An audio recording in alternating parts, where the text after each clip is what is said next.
Hi friends, and welcome to another awesome episode of the Preacher Girl podcast. Today's podcast is going to be amazing because it's one of my favorite topics, not to talk about, but to live about. Does that even make sense? I don't know if that makes sense, but it's the truth. What I'm about to tell you and share with you are the 4 things in my own life that I think are necessary in order to dream big and have big dreams. So if you're interested, let's dive in. Shout out to the Preacher Girl. Shout out to the Preacher Girl. So just before I tell you what those 4 things are, I've got to make a little bit of a disclaimer and a definition. Big for me may not be big for you. What I think might be a big dream might encompass the whole world, and 7 billion people would have to be involved. Whereas for somebody else, a big thing might be just building a table on your own without help. And so what I'm about to talk to you today about is not just what's going to affect you and your 4 and no more, but the kind of big things, big dreams, big ideas that can probably and ultimately affect the whole world. That's not saying that I've done that already. That's not saying that I feel like I've achieved any of those things yet in my life. But I do feel like God put us on the planet with the potential to do the kind of things that affect the entire planet. You might say, are there really people like that? Have people ever existed that have changed the world? And we can all answer yes. So you're listening now and thinking, well, I'm not a Martin Luther King Jr., I'm not a Mother Teresa, I'm not a Mahatma Gandhi, I'm not a Nelson Mandela. How can I ever affect the world? What I'm about to share with you suggests that if you would take a chance on God being able to use you, then when He is next looking for somebody that can make big changes from small places, then you're going to be first in line. Now, all of these things I've learned over the years, and even if what you're trying to do, or even if what you feel like God has called you to do falls short of where you think it was supposed to go, that's irrelevant. What's happening now is that you've got to know that you're not responsible to see this through to succession. You're not responsible to be the one to make sure the world knows. You're just responsible to be the vessel that God uses to make sure it happens. So let's dive in. The first one, I call it somebody's got to clear the path. When I was a little girl, my godmother and I say it all the time, we lived in a little house in the middle of nowhere. The only neighbor we had was an Obia man, which is another word for warlock. And I heard that there was another guy who lived even deeper down in this dark trace, and he was in prison for a long time. So I don't even know, we speculated, but I don't know why. He was in prison. There were no other kids on our street. In fact, only 2 houses. So really, the only company I had was 2 adults. And the little Obia man who lived next door, on my birthday one year, I'll never forget, we have a picture, a photograph that shows this. It's a cake and me and him.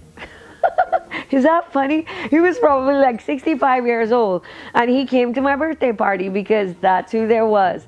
And but I told you that story to tell you this. There was not always a trace where my godmother could build a house there. I remember she used to have a machete, and she cut a path through the grass. Many, many times she would cut a path through a place where there was no path before. If we wanted cashews, she cut a path through the grass. If I wanted mangoes from that tree, it was never, well, the bush is too big to get there, or, there's no path. She would just clear the path herself. And I think just growing up next to a lady who was okay with being the one to clear the path put something in my mind that says just because there's no pathway there, it doesn't mean it's an inaccessible place. So in my life, when I see something that I want done, nobody's done it before, or there is no 3-step process to get there, it does not stop me from trying to get there anyway, because somebody's got to clear the path. In other words, the more people that take the path, the more clear the path becomes. Think about it. If you've ever been in a place where there's a lot of grass and a lot of bush, the first person doesn't really make the path clear. But as more people use that path, as more people walk it, they trudge the ground down, and before you know it, dirt becomes a road. And then eventually that road becomes wider. And then eventually more people can follow you on the path. But it took one person in the very beginning to say, I'll go first. And you've got to be willing, if you want to dream big and have big dreams, you've got to be willing to say, I'll be the first person. Even though I don't know what's lying ahead, even though nobody has told me what this is supposed to look like, what I'm supposed to expect, nobody's told me how to deal with the issues that are going to come my way. It's all right. Somebody's got to go first, and you've got to be willing to be that one who goes first. Have you ever ridden the front seat of a roller coaster? I wanted to be the first one over that drop because I always thought, sitting in the middle, I'm going to miss out the full experience. Sitting in the back, I don't think so.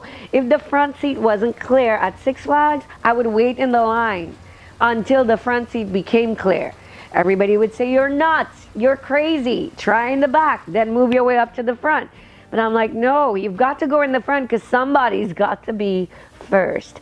Now, I'm not saying take every risk and be a daredevil and put yourself in all kinds of trouble. But I'm just trying to tell you, the worst that can happen is you can fail. And if you fail, what's the big deal?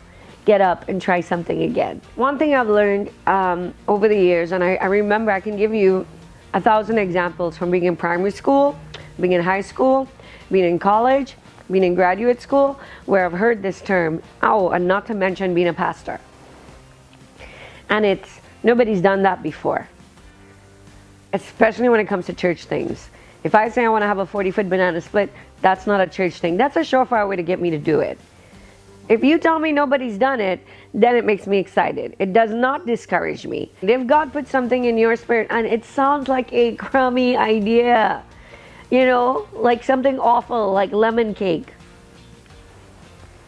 I know you might like lemon cake. To me, that's something awful. Don't let me discourage you. You sell lemon cake.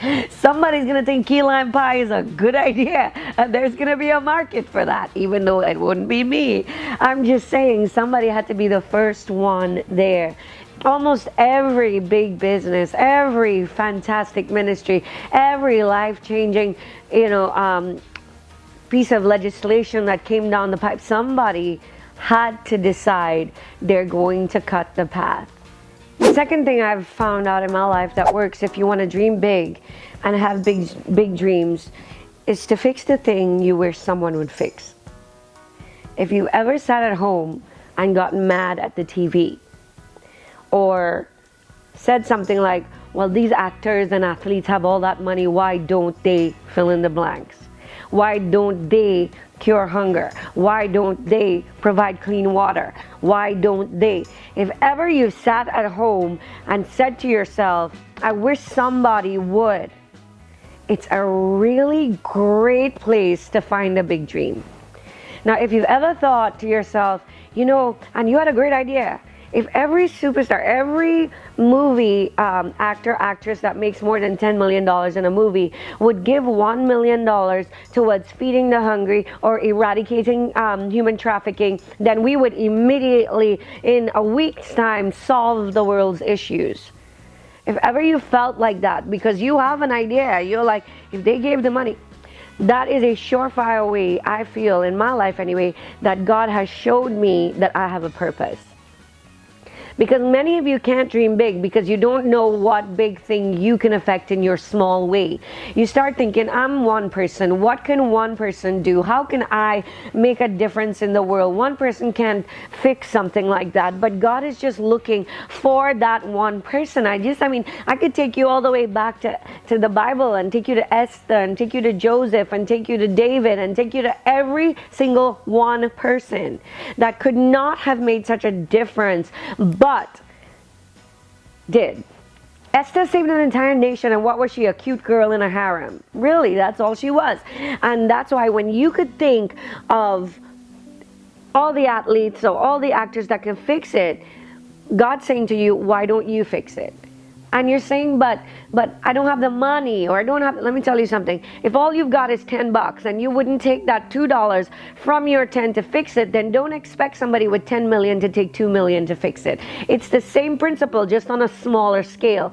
And God is looking for somebody who has $10 who will say, you know what, I will take that $10 and solve this issue, even if you solve it for one. Now, everybody knows about Tom's shoes. You guys know? Buy one pair and they give one pair to a needy child somewhere, and all that the desire was to make a difference. He wanted to do something that will change somebody's life somewhere. It really wasn't about making a billion-dollar industry or company, but it took off so fast. He never thought it would take off that fast. It took off so fast, and he started selling Toms, and everybody was wearing Toms in universities, and everybody was wearing them in high schools, and he was just making a difference. And then all of a sudden something happened.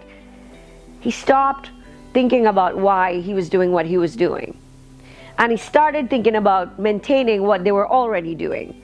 And what ended up happening is that it became a multi-$100 million company.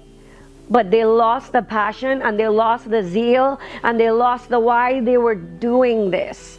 And all of a sudden, they started collaborating with movie stars and with athletes and stuff like that. And the genuine passion that company had to make a difference started waning.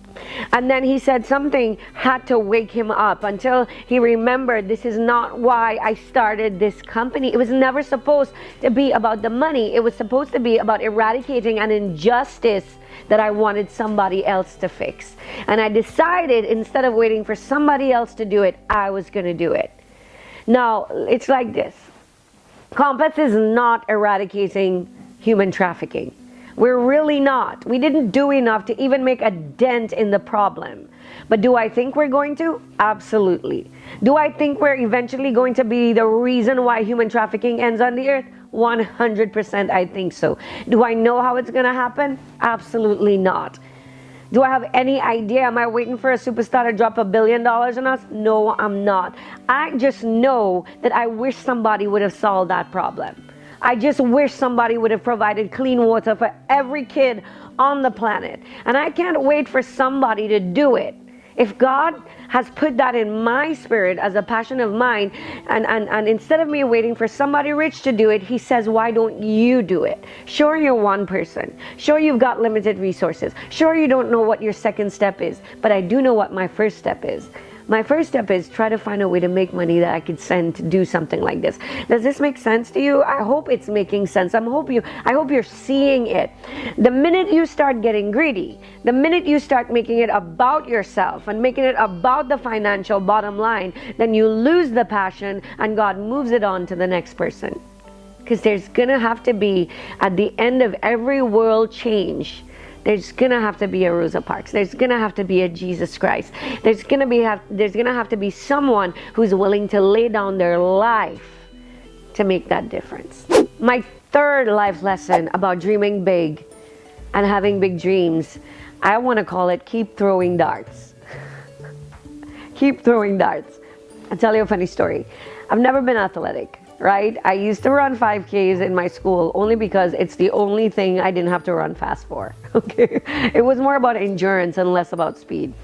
So every year when we would go to youth camp, and I would have to play sports because I wanted to be Miss Camp every year, but you can't be Miss Camp and not win some, sports.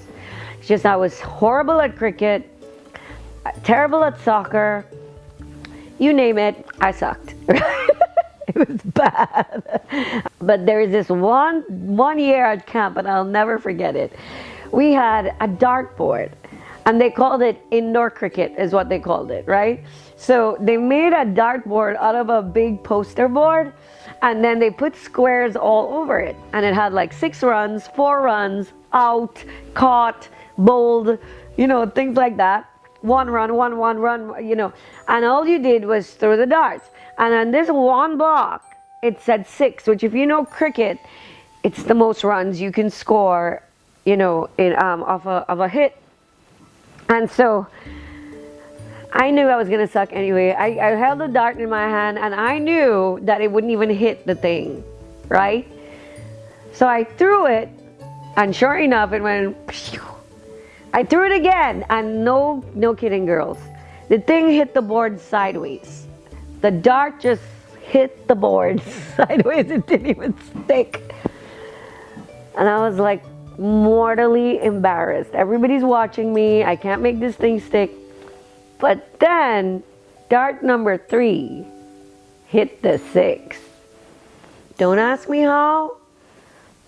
I mean, all of a sudden, everybody, girls and boys, which is more important at the time, was like, whoa, she hit this, because it was kind of impossible to hit the 6, but your girl did it. Acted like I did it on purpose, right? And so I made it to the next round. Problem is, how do you repeat that when it was an accident in the first place? But then I had a trick. If I kept throwing the darts really fast, I realized it forced my arm to throw it with speed, and the faster it went, the straighter it went. Do you know, I won that year at camp. That 150 of us playing, and your girl was top of the scoreboard because I kept hitting the 6s. How did I do that? Because I did it exactly like I did it the first time. And I put my eye on the 6, and I did not move my eyes. I didn't watch anything anywhere around. I almost cross-eyed myself staring at that little box of 6s, and I kept throwing the dart right at it. Will Farrell said one day, he said, if you keep throwing darts, eventually you'll hit the bullseye. And that's what, about dreaming big and having big dreams, something I've done since I was a kid. Just because one dart falls, it doesn't stop me from throwing darts. I'll keep throwing the darts. I know how to fail. And failing is okay. I know the difference between failing and being a failure. And I know I'm not a failure. Something that I've tried might fail. It doesn't make me a failure. I know a lot of people in my life that tried, failed, and quit. You can't do that.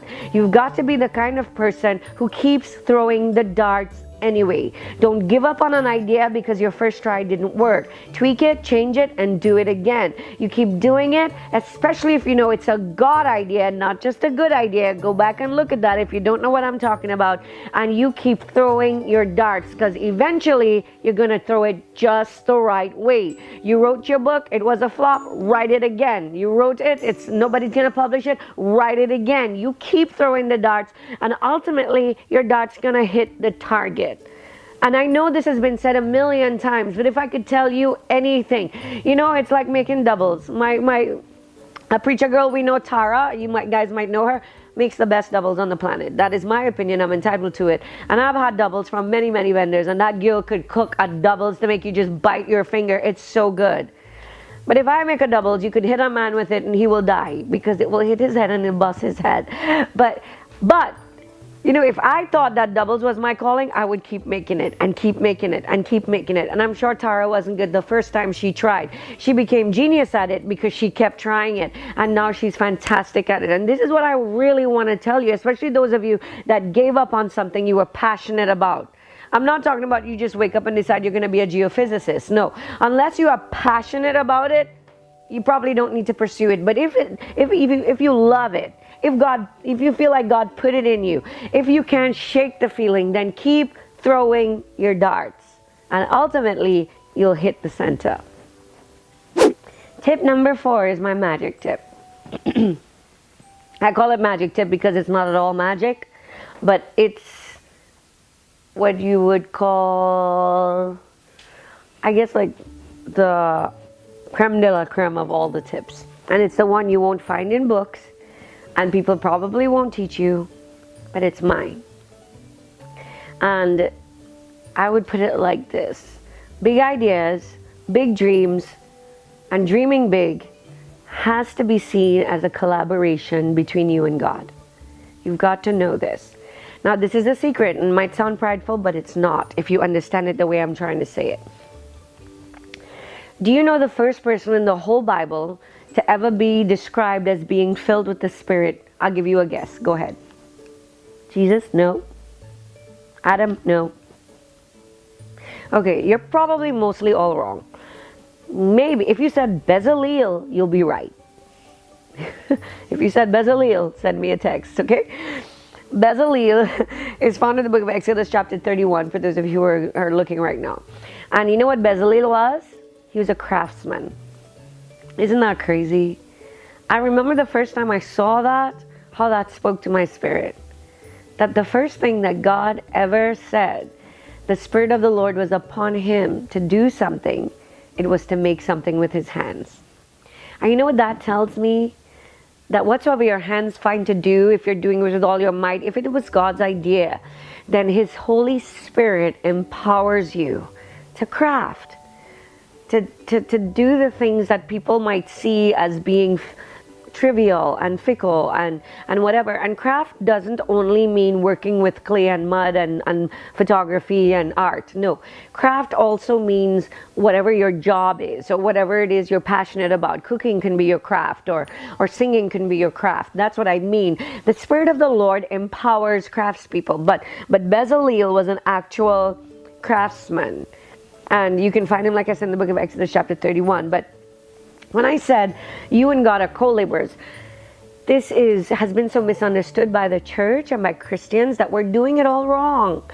People are saying, Lord, just empty me. Let it not be me at all. Just let it be all you. And God's not interested in that. I know, I'm kind of like wigging you out right now, right? God doesn't want none of you and all of him. Ever since Eden, you know what he said? He said, Adam, you name the animals. I'll make the garden. I'll create the animals. You give them a name and take care of them. God's looking for somebody for partnership. It's not equal partnership, but God needs the you that is you to partner with the God that is him.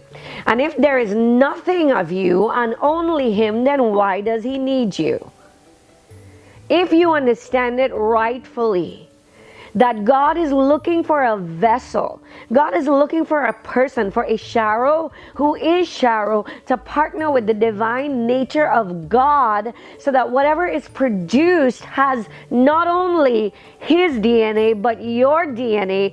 Intimacy with God, intimacy between two humans provides what? Procreation, fruit, with something that has that DNA. Same thing, intimacy with God provides the fruit. The product is something that has both the DNA of God and you. And once you understand that God is not asking you to eliminate yourself. He didn't pray that God, it be all you increase and I disappear. No, it was you increase and I decrease. So we're constantly asking less of us, more of you, but it will always be a partnership. God was never ever looking for anything less than a partnership. Fellowship is what he was always interested in. So I put here, God and Adam, I planted, you tended. He took a bunch of unworthy fishermen. Think about it. Fishermen, all they knew to do was fish. And you know what he gave them to do? Tell me if this wasn't big and mind-blowing. He said, you're gonna tell the whole world. How do you take men where the only access they had was to the Sea of Galilee? The only place they ever went was outside Jerusalem. They never thought about getting to places like India and going to the utmost parts of the earth. Yet Jesus is taking some nobodies who all they know to do is throw a hook and scale a fish, and saying, I'm going to use you to change the world. That to me is mind-blowing, because, and you might say, yeah, well, it was all God, not them. Not true. If you read the Word of God, every author in the Bible writes with his own bent, his own influence, his own personality, his own style. Why? Because it was always meant to be a partnership. If you want to dream big, now you gotta hear it. If you want to dream big, and this collaboration has to work between you and God, I need you to see that this is not about you having a dream and saying, God, just bless this business that I'm about to do. God's gonna bless that, but that is not gonna be a world-changing thing. When you dream big, you don't let God into your life. God lets you into his life. The minute you get that, the minute you realize that God has a plan and all he needs is someone to execute it on the earth. Oh my gosh. It's not I have a plan and I need God to sanctify it.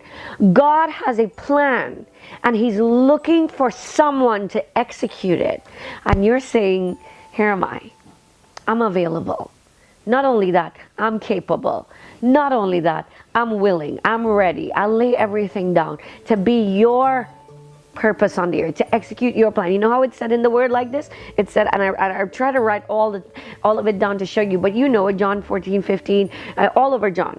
Ask whatever you will of the Father in my name, and he will do it. If you abide in me and my words abide in you, then you will ask what you will of the Father. You know what that is about? That is about Jesus saying to you, if you want to be the one to carry out the plan of God on the planet, just ask him. Just tell him. And whatever you ask, he'll do it. That's why if it's his will, it's his will. That's why I always say that.